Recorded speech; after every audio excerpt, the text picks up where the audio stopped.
Borthakur IAS Academy. Prostuti aru adhyayanor nirbhorjogyo thikona. Borthakur IAS Academy. Hello everyone, welcome to the Hindu analysis for 28 July 2021. Let us begin with the first article today. Jabs for children as early as August. Now, whatever the current vaccination drive is taking place, it is for people aged above 18 years. Now, the second phase or the third phase or fourth phase, if one can say that, because the first phase was above 65, then 45 to 60, then now everybody above 18 can get vaccinated in some states and in some cases not so. Now, in the next phase of vaccination, the priority is vaccination of children against COVID-19. Everybody was worried that the third wave was impending, and there were rumors that were circulating both online and offline stating that the third wave would impact adversely, particularly children. There was a lot of worry that whatever the Delta variant or the Delta plus variant that we are seeing might target children in a specific way.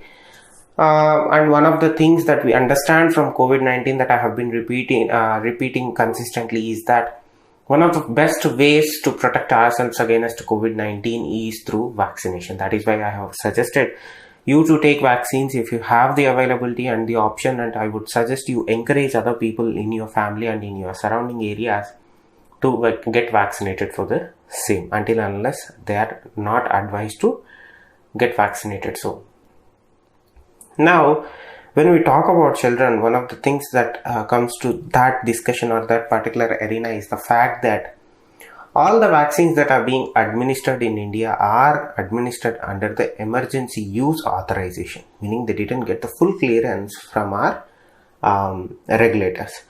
That is the similar discussion comes to children getting vaccinated against COVID. Now, as far as the vaccines are concerned, there is Bharat Biotech's Covishield. There is, Bharat Biotech's Covaxin, AstraZeneca's Covishield, that is from Serum Institute of India. We have one more from manufacturers of Bharat Biotech called 𝐬𝐫 𝐂𝐸𝐫, which is again a DNA vaccine, which is different from the mRNA vaccines and other vaccines from AstraZeneca and Covaxin. Now, these vaccines for children against COVID-19 are conducting or carrying out final trials, and the results for these final trials are awaited. Once the trial results are announced and publicized, the regulators in India will study those results, they'll scrutinize it, and if and when they feel these vaccines are adequately safe enough to be administered to children, particularly when I say children, children who are aged above 12 and below 18 years. So that is 12 to 18 age group, and the government is also targeting this particular age group because they are worried that if and when a third wave or a fourth wave potentially comes or a new mutation comes, these are the people who kind of don't take adequate precautions because of their age, and necessarily they are not of concern and they might get adversely affected. Again, the high courts have also been asking the government of India to apprise them of the status of these vaccines, because they are also worried that the government must ensure these age group or the people who are between 12 to 18 years of age group, particularly kids, should be vaccinated as soon as possible. Now, that would be the next step once we achieve some sort of a resemblance in manufacturing capacity, in the sense that we are still struggling to meet our vaccination demands, and currently we have only 3 vaccines in our basket, that is Covaxin, Covishield and Sputnik 5.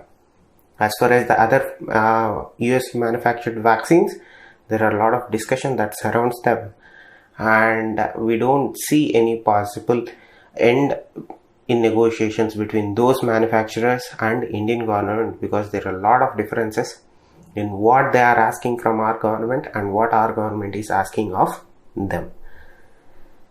So, moving on to the next article, needed a more unified Asian voice for Afghanistan.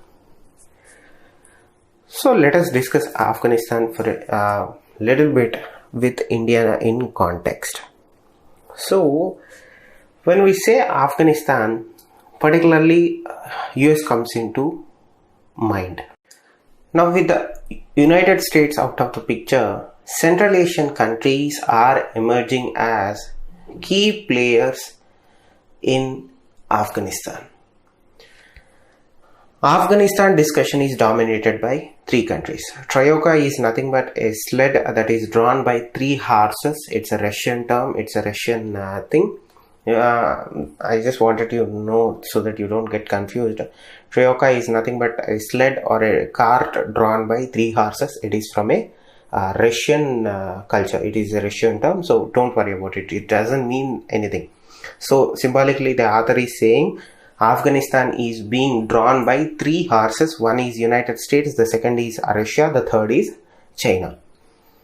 Now with the virtually US completely out of the picture, completely in the sense that we are not sure, but I think there will be some resemblance of US, but not to that extent of pre-2020 levels. Now Central Asian countries are kind of having their day or their importance being brought to the surface in terms of what happens in Afghanistan. When you look at what is happening in Afghanistan, the only possible solution that one can find for a long-lasting peace in Afghanistan is how willing are countries that surround Afghanistan, particularly the regional countries, so Central Asian countries, how willing are they to deal the situation in Afghanistan, and how far are they willing to go to help Afghanistan achieve some sort of stability and peace. Now this is where India can and should build its structures in terms of Afghanistan. As of now, India has been pretty much kept out of any sort of negotiations or any sort of groupings or any sort of meetings that are taking place in regards to Afghanistan, because India has been kept out and is being prevented from taking or from carrying out a lead role in Afghanistan since 2019. This is not something new. This has been happening since pre-2019, but it has gained momentum in 2019 with renewed efforts from both China and Pakistan and other regional players. Now, India has always had this strategy to build trade with Afghanistan. Right, we were building our entire relationship with Afghanistan. Our engagement was on trade front and developmental front, meaning we were building developmental projects. We were trying to increase their educational and training opportunities, particularly for Afghan youth. We were trying to build schools. We were kind of going in that direction where we were allowing Afghan youth coming to India, travel to India, attend Indian schools, Indian colleges and Indian training programs. That was our approach. We were going through both trade and developmental routes. Now, whatever the efforts that we were trying to, we were putting into Afghanistan, they were limited in scope. They could not grow bigger because of many factors. So whatever the engagement that we had with Afghanistan was always going to be limited. Now, recently the US has announced a new Quad. Particularly this Quad involves America, Uzbekistan, Afghanistan and Pakistan. So what is missing in this Quad? India is missing. Now when you look at the Quad, particularly you know how involved Pakistan is in Afghanistan. What many don't know is the role of Uzbekistan or the current president of Uzbekistan in current Uzbekistan's president role in Afghanistan. Now with this creation of new Quad, with Central Asian countries engaging directly with Taliban and Afghan government, and in groupings like SCO and SARC and other groupings, India has been virtually kept out of negotiations that are taking place in regards to Afghanistan. with the Quad also, with the new Quad, not the Quad that US is talking about India. This Quad is particularly concerned with and only Afghanistan. That is why it has US, Uzbekistan, Afghanistan and Pakistan that talks about regional connectivity and stability in Afghanistan. And in this Quad also, US has kept India out. Remember, when Russia was conducting negotiations and a summit with Taliban political leadership based out of Doha, Russia did not invite Indian envoy to take part in those negotiations. Later on, when they received criticism at the final stages, meaning after entire negotiations were done, Russia came out and said that India can participate in those meetings, but the train already left the station in that regard. So what we can conclude from this is India has been or is being deliberately left out of any and all discussions or summits or negotiations involving Afghanistan and its future. Now, as I was saying, Uzbekistan, or the president of Uzbekistan, or the new president of Uzbekistan, has playing a critical or pivotal role in Afghanistan. Let us look at what he has been doing. Now, when he became president, he noticed or he realized the rise of Taliban from the beginning itself. That is where Uzbekistan and India see Taliban in different light. Till recently, we did not recognize Taliban. We termed them as a group of terrorists. And they are a group of terrorists. There is no other word for it. As far as the Uzbekistan president and his government, when he came to power, he was the first person or the first country, Uzbekistan was the first country to publicly invite a Taliban delegation that is based out of Doha, Qatar. He invited them for talks where they discussed trade, safety, security and stability.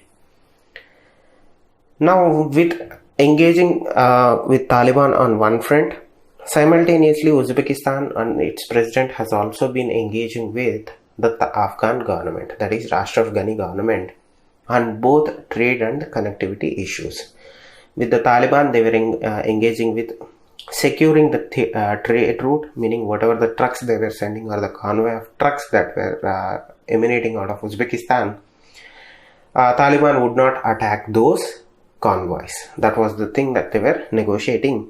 On the other side, Uzbekistan was negotiating with the official Afghan government, which was being led by Ashraf Ghani on both trade and connectivity initiatives.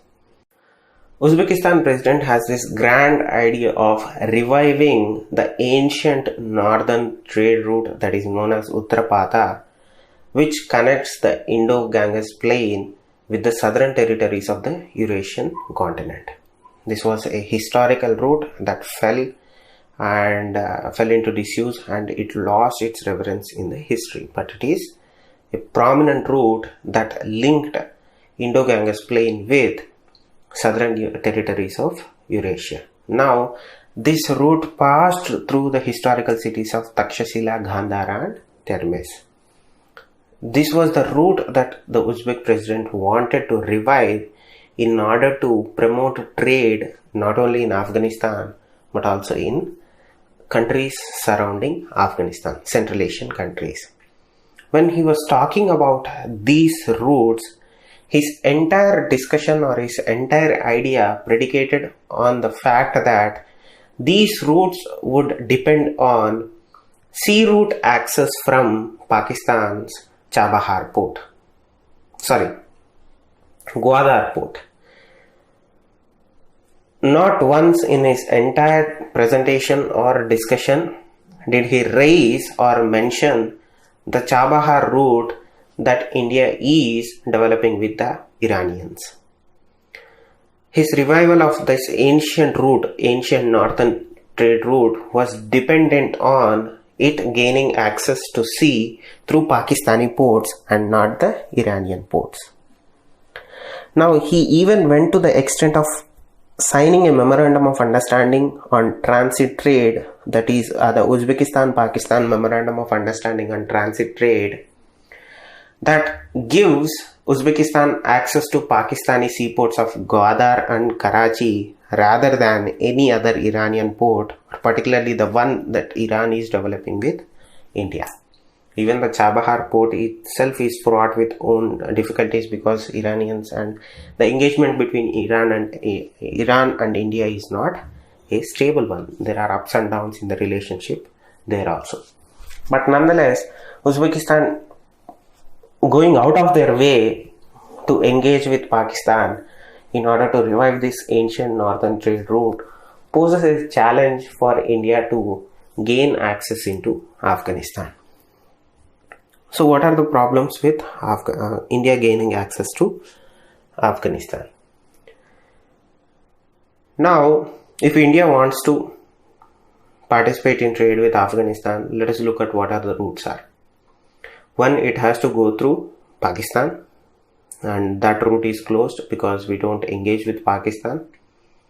I think it was since 2006 we don't have any border passage through Afghanistan to Afghanistan from Pakistan because of our relationship with them, and until and unless we sort out our outstanding issues with Pakistan, our way of participating in trade with Afghanistan through Pakistan is out of the question.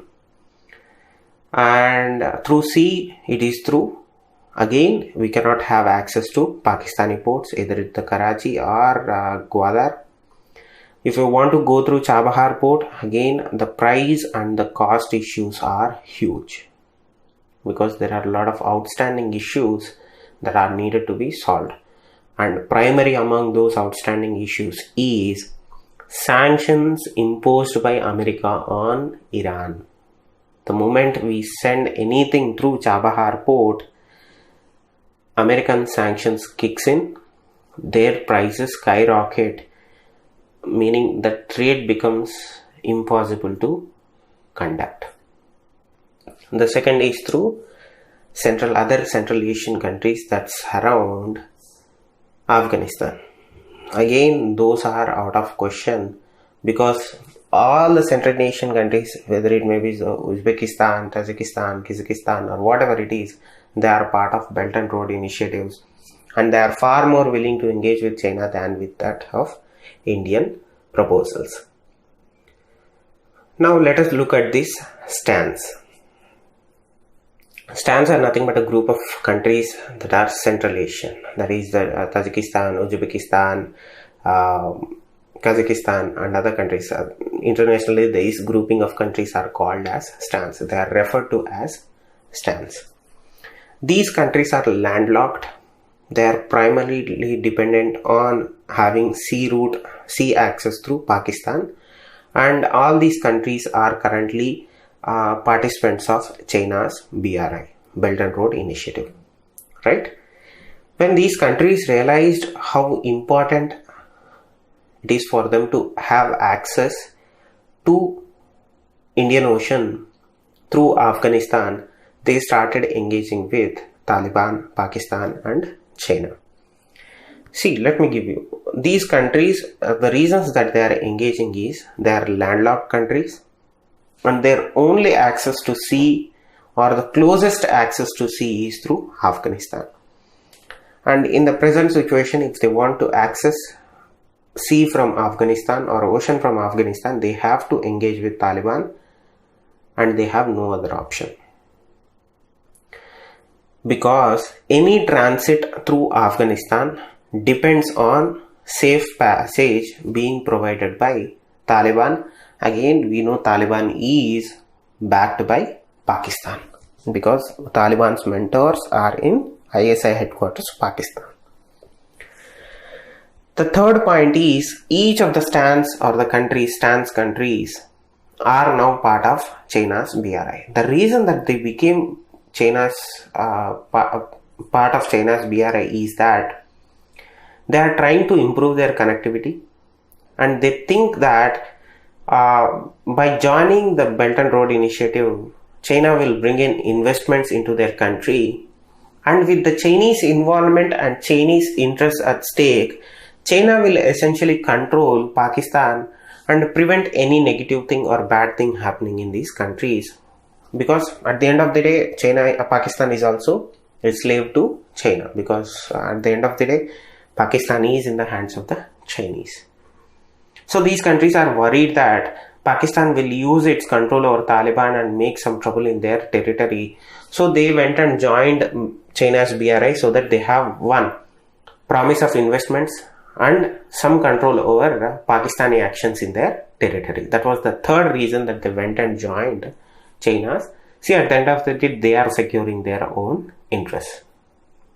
This is where the problem with the India's role in Afghanistan comes into play. One, China is far ahead of us in terms of engaging with regional parties, particularly Central Asian countries. We are far behind compared to China. When you look at the economics of it, these countries are to benefit more when they are partnered with China than with that of the Indians. That is one thing that we have to agree. In long term, these countries are going to get battered because of the Chinese actions, but nonetheless, in the short term, when you look at the agreements, when you look at the promises that China is making, it looks attractive in terms of optics. So they will definitely go with the Chinese over the Indian proposals. Now, does that mean that the doors for Indian parties or India to have a say in Afghanistan shut? No. First, India will always have a say in what happens in Afghanistan, because at the end of the day, India is one country that can negotiate with any party in the region on merit basis, not on compromises or compulsions. Currently, with the negotiations with the Taliban is a compulsion because we neglected that aspect of our engagement with parties in Afghanistan because of the immediate withdrawal of US troops, with the lack of control in Afghan government, or it can only be said that the lack of trust in Afghan government, current Afghan government, we are being forced to negotiate with Taliban. If the Afghan government was strong, there wouldn't be any case for Indian government engaging with Taliban, and it would be out of question and a moot point. So the doors are not closed. We still have few options. We have good options also. Let us look at the Central Asian countries. Despite their enthusiasm to engage with Taliban, China and Pakistan, they have their own concerns. These concerns are common to the concerns that India has in terms of Afghanistan. The concerns are simple. If Taliban overruns Afghan government, if Taliban essentially gains control of all of Afghanistan, they fear that the Taliban, which is under Pakistani's thumb, will initiate troubles, battles in their territories. Second thing, there is no guarantee that Pakistan, which controls Taliban, will turn Afghanistan into a jihadi safe haven. Meaning it would be a training ground, breeding ground for jihadist terror groups, and they'll start operating from Afghanistan and they'll spread and spill over into other countries. And it will begin with countries that share border with Afghanistan. Those are Central Asian countries. Those are the Uzbekistan, Kazakhstan, Tajikistan. All these countries will have radicalization problems because terrorists who get bored will try to find new territories to conquer, and which territories are easier to conquer than the neighbors. That is one fear, that they find common ground with, or that is share a common concern with that of Indian government. This is where we can engage. Now, the second aspect that India has to do is, India has to work with these Central Asian states and ensure that finances to the Kabul government or the government in Kabul do not dry up. Majority of the government in Kabul is run by donations. Many countries in the world, many groupings in the world donate money to Afghanistan, and majority of the government is run on those donations. There is a greater chance that these donations are going to dry up because of COVID-19. Already these states which were funding Afghanistan or supporting Afghanistan have reduced their funding drastically because of pressures or homegrown pressures. Already there were a lot of stress and opposition to giving money to Afghanistan in their home countries, and with the added pressure of COVID-19 on their economy, these countries would be reluctant to part ways with money to be sent to Afghanistan or support the government of Afghanistan. This is where India must utilize its goodwill and its heft to ensure that the money keeps coming into Afghanistan. It must also use SCO's regional anti-terrorist structure, RATS structure, to engage with the Central Asian countries on fighting terror. As far as the current scenario is concerned, these Central Asian countries do not have a comprehensive policy or anti-terrorist structures in their governance.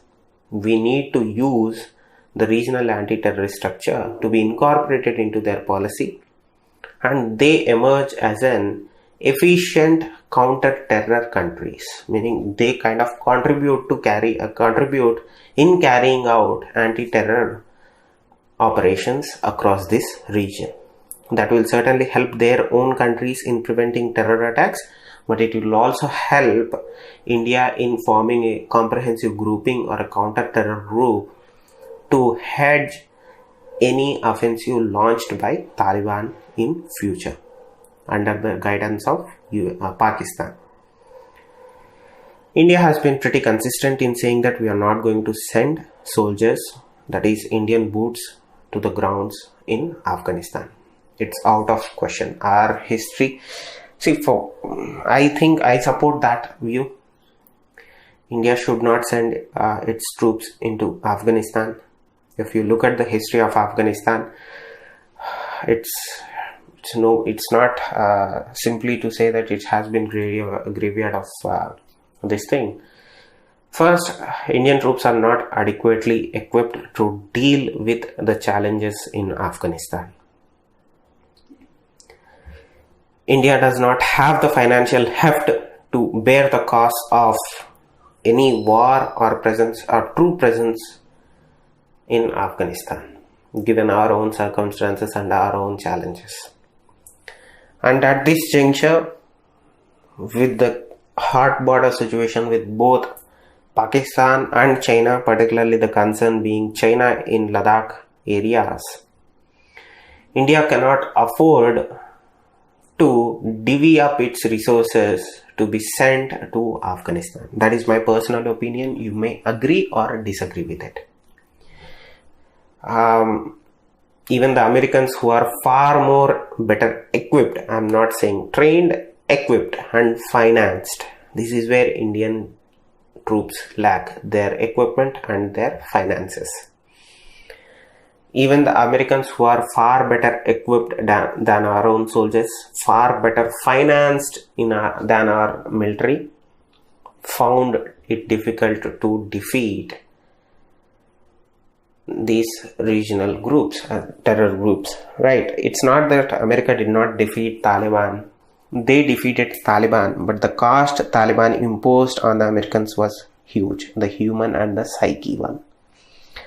So India sending troops to Afghanistan is out of question. Nobody is happy about it, and I think nobody is clear on that also. So maybe in future we'll send, we don't know, but as far as the current government in question, it made it pretty clear that we are not going to send Indian soldiers to fight war in Afghanistan.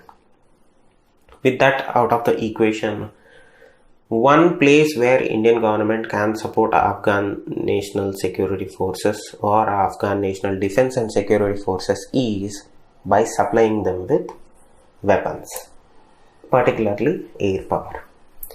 We gave few helicopters to Afghan Air Force. It is simply inadequate. What they need is not only helicopters, attack helicopters in specific, they also need spare parts, ammunition and other weaponry. They need planes to carry out operations. Not only that, we need to train those pilots, we need to equip those pilots, and we need to support with spare parts and mechanics, meaning we have to train them in every aspect of an formidable air force. We need to train them in everything, and we need to give them everything to sustain their air force to efficient and combat ready levels. This is where the Americans kind of failed. Whatever the air force that Afghanistan has, they have limited pilots, and Afghan Air Force does not carry out their own maintenance. America outsourced Afghan Air Force maintenance to American contractors. The moment situation becomes bad in Afghanistan, those American contractors who are interested with maintaining Afghan Air Force are going to pull out, leaving Afghan Air Force in lurch. That is what India should prevent. We should not only train those pilots, we should not only give them weapons and planes and helicopters, but we also should give them wherewithal to maintain their own planes, own helicopters, and we have to give them ammunition and spare parts to sustain their air force to combat ready levels. That is the significant aspect. That is one area India can contribute, and India can involve Central Asian countries, particularly stands into ensuring that Afghan Air Force, which gives them the superiority over Taliban, survives. So, on one end, India is being left out of any discussion or any future discussion regards to Afghanistan. Central Asian countries who are playing or who are going to play a critical role in what happens in Afghanistan are also leaning and tilting towards China and America and not towards India. Does that mean that India's door or India's access to Central Asian countries closed? No. We have more in common than what we have in difference. So India can engage on that. The third front would be India equipping Afghan National Defense and Security Forces, particularly their Air Force. Because remember, Afghan Special Forces are trained by Americans. They are equal to American Special Forces, not to that equal, but compared to other forces in Afghanistan, they are the best that Afghan government has. In order to ensure the Afghan Special Forces success, they need an efficient and combat ready air force, which they lack right now. This is where India can and should contribute so that India has a foot in Afghanistan and a foot on the pulse of Pakistan, so that Taliban doesn't overrun Afghanistan, leading problems to our own country and other stands in the region. So that is what Afghanistan situation in terms of India is, the future holds, and what India can and should do moving forward in terms of Afghanistan. Now moving on to the next article, Dholavira in Gujarat is on Unesco's World Heritage List. The Harappan city of Dholavira, which is in present-day Gujarat, was named the 40th Indian site on Unesco's World Heritage List. This announcement comes just after few days where the Ramappa temple in Telangana was admitted into the list. This is the second announcement in terms of Indian sites being added to Unesco's World Heritage List. Now, Dholavira is located in Kutch district or district of Kutch in Gujarat, and Dholavira is larger of the two most remarkable excavations of Indus Valley civilizations that date back to 4500 years. Now let us learn more about Dholavira.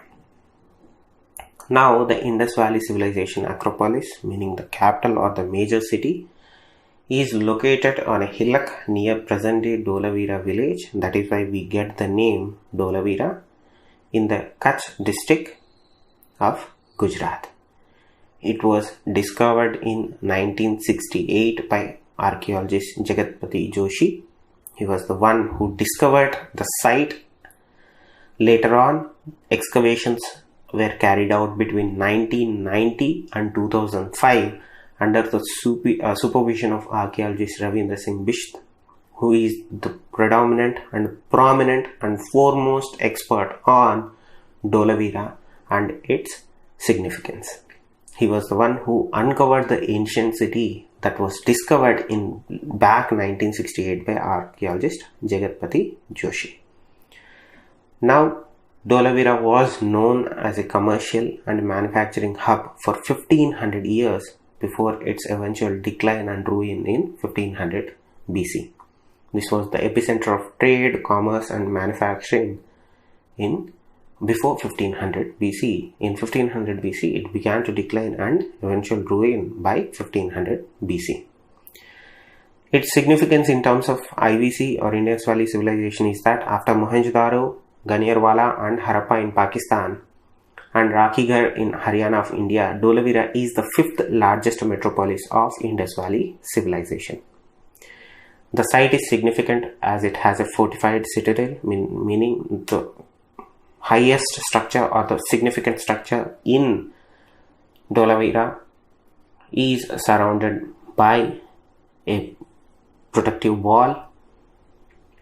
Now, its features is that it has a middle town and a lower town with walls made of sandstone or limestone instead of mud bricks that is predominantly seen in many other Harappan sites.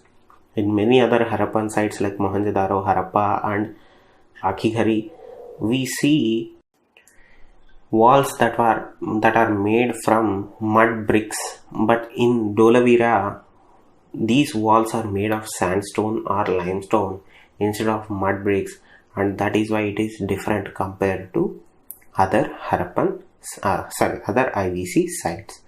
Now, what are the specialities or distinctive features of Dholavira? Dholavira has exclusive water management systems.